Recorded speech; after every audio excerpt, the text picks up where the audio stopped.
Well, let's take a look at that pool forecast for today. Just because it's hot and humid, why not head out and try to at least enjoy the outdoors a little bit cooler at the pool?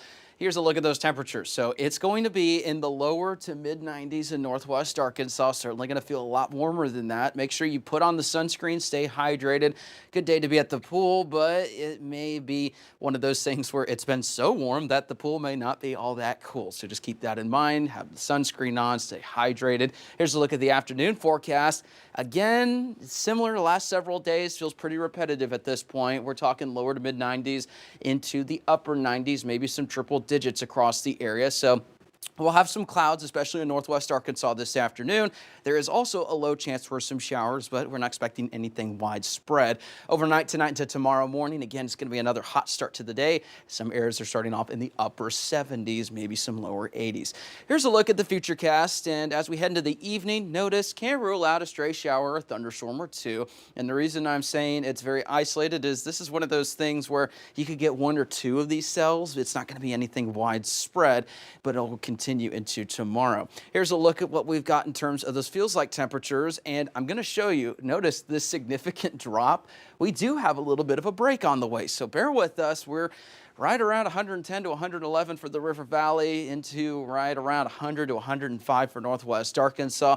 But once we get to Thursday, we're having a cold front move through, and then it's not even on the board for northwest Arkansas by the time we get to Saturday. So let's take a look at what this is going to do. We have that cold front that's going to move through, lowering our temperature, and it's also going to bring some rain chances. So by the time we get to late Wednesday, notice some rain and thunderstorms will be possible. And then once again on Thursday, continuing into Friday. So we've got a couple of days with consistent rain chances ahead, and that's also going to help with those temperatures. More cloud coverage, northwest flow, that cold front. It's going to feel a little bit better by the time we get to late week. So bear with us. We'll get through this heat the next couple of days. We do have some good news in store. There's also some hope because with the rain, maybe we can wash off some of this pollen activity, but unfortunately with continued moisture and the rainfall, mold's going to stick around for a while, unfortunately. Now let's take a look at the extended 7-day forecast. It's going to be hot the next couple of days, but notice we're going to be right around the mid 80s by the time we get to Friday, upper 80s for the weekend, some low rain chances. So there's some good news to talk about. And finally, from just the weather team's perspective, it's nice to actually have something to talk about other than just continuous hot and humid conditions. So it'll be hot the next couple of days. It'll even be warm with this break in the temperatures. So we're not talking jacket weather quite yet, but it will at least feel significantly better than 110 on the heat index. Yeah, so. not even close to jacket weather, but I do think that'll be a good feeling weekend.